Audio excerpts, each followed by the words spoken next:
Donald Trump a fait un commentaire disant que si lui était président aujourd'hui, la guerre en Ukraine n'existerait pas. As president, I will bring back peace through strength. Peace through strength would have never happened. If I was president, there would not have been a war with Russia in Ukraine. Zero chance, and Lindsey would be happy with that. That's better than any alternative. Wouldn't have happened.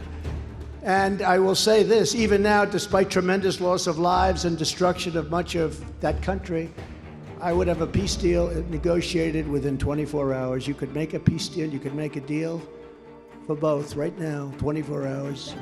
That deal could be done. That deal is waiting to be done, but there's nobody to do it. S'il était président, il n'y aurait pas de guerre en Ukraine. Il est en capacité de finir la guerre en Ukraine en 24 heures. Évidemment, le président ukrainien n'a pas beaucoup aimé. Il a réagi. Il a voulu montrer que Trump ne comprend absolument rien de ce qui se passe dans la guerre en Ukraine et il serait totalement incapable de finir cette histoire.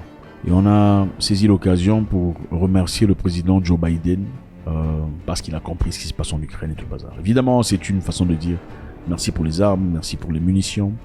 Autant les Ukrainiens ont le droit de vivre en paix dans leur pays. Voilà ce qui s'est passé. Donald Trump est incapable de le faire. Qu'est-ce que vous en pensez? C'est ça, je veux savoir. Donald Trump prétend, il dit, à l'âge moderne, il est le seul président américain à n'avoir pas déclenché de guerre, à avoir évité la guerre. Il n'a pas déclenché une seule guerre depuis son arrivée à la présidence américaine. On va voir un peu très rapidement comment ce que ça veut dire. Bon, on va jeter un coup d'œil pour voir. Vous savez, les États-Unis, j'espère que ça va. Vous savez que les États-Unis ont commencé beaucoup de guerres. Beaucoup de guerres. Et on va essayer de voir quelques-unes très rapidement pour essayer d'évaluer. Est-ce que Trump a raison de dire que lui n'a jamais commencé de guerre? Nous savons qu'en 1950, la guerre de Corée, en Corée, évidemment, les États-Unis ont envoyé les militaires pour faire la guerre. Et c'est l'une des raisons pour lesquelles aujourd'hui il y a Corée du Nord et Corée du Sud. Dans le passé, la Corée c'était un seul pays. C'était les mêmes peuples. Ah oui, des cousins, des cousines, des nièces qui vivent de part et d'autre aujourd'hui dans les conditions les plus inacceptables. Imaginez-vous, une destinée complètement déboîtée. Voilà, pour la vie. Parce que certaines personnes veulent leurs intérêts. Okay? Donc, les Coréens du Nord et les Coréens du Sud étaient les mêmes peuples. Les Coréens du Nord étaient beaucoup plus attachés aux Russes et aux communistes, aux Chinois.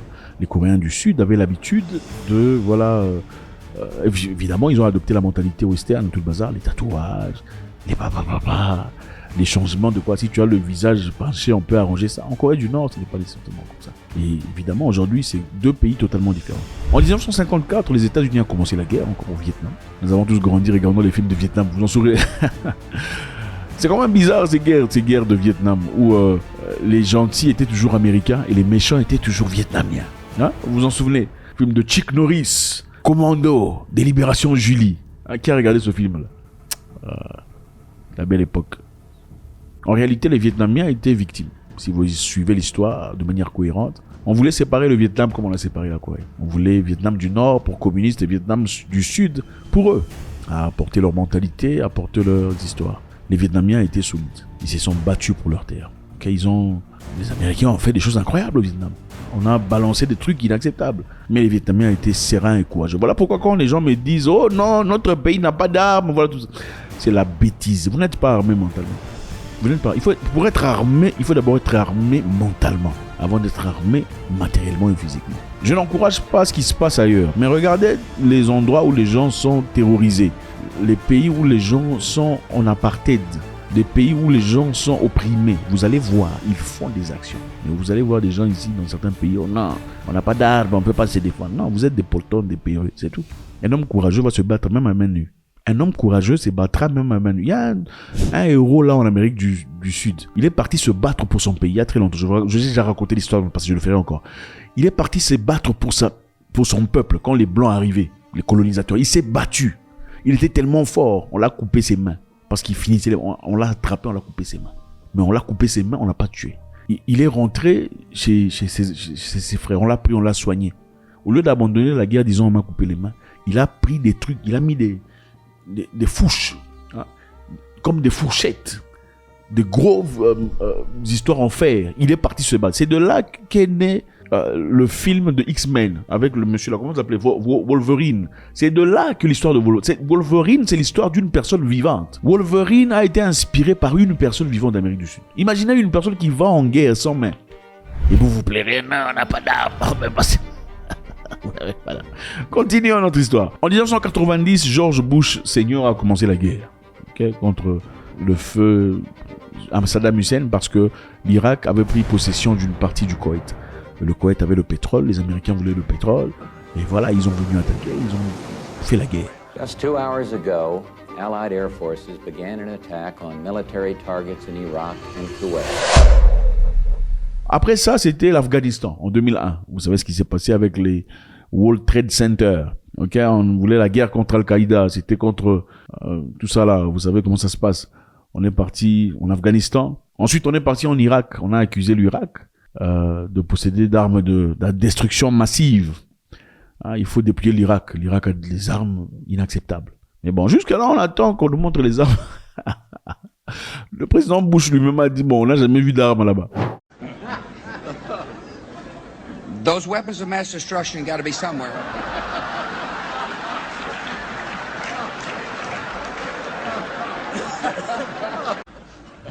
Nope, no weapons over there.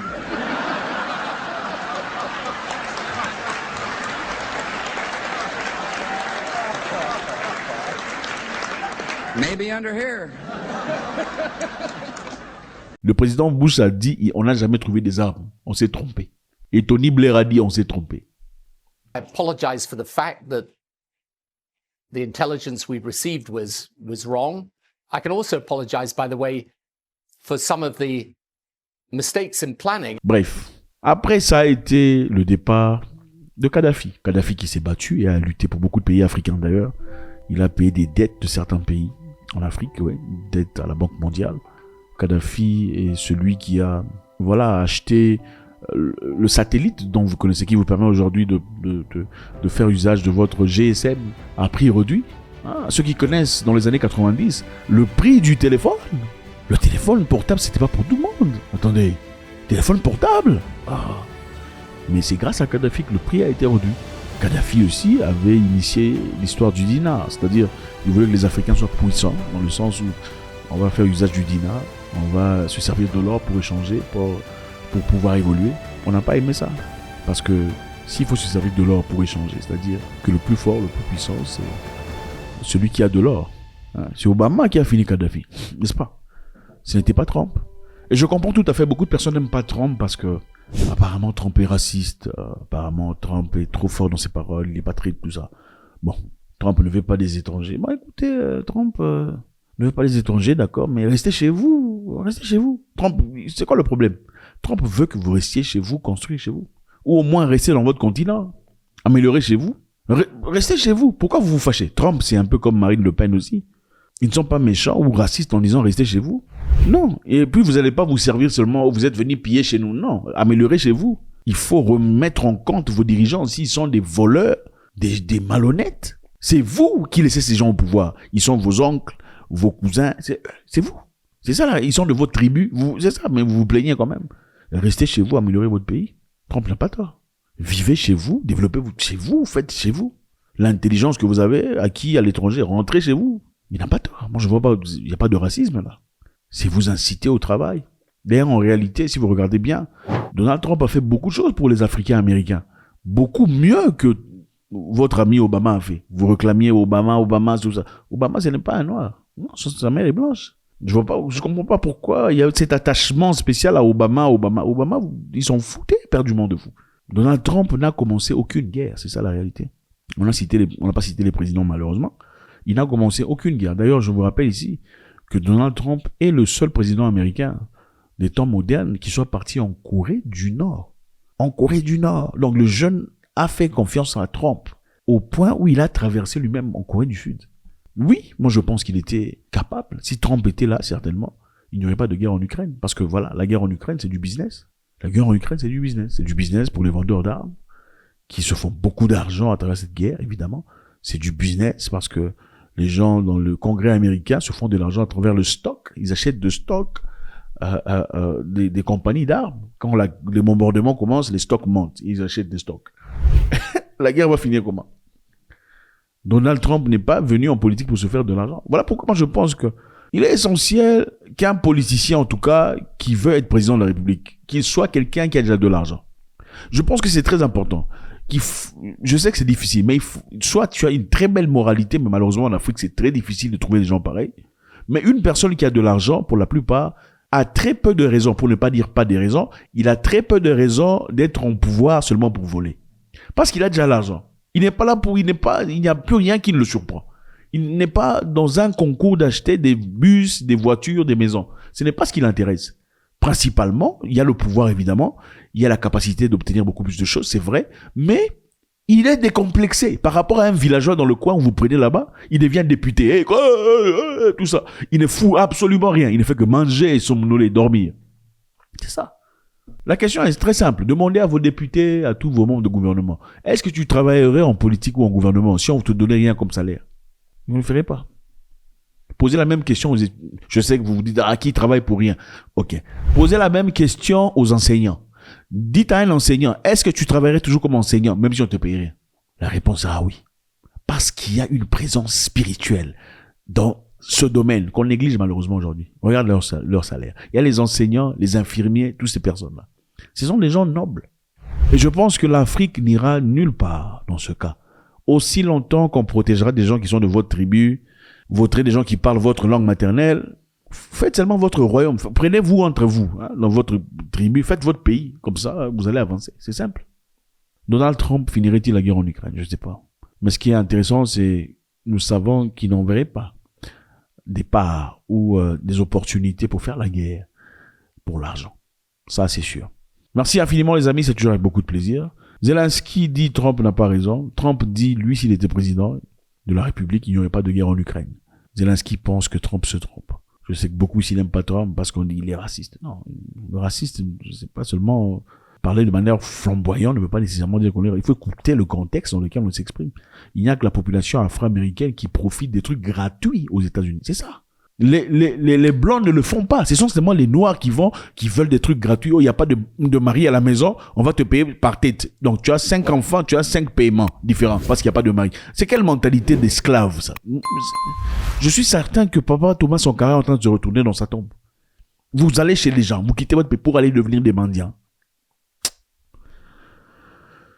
God bless.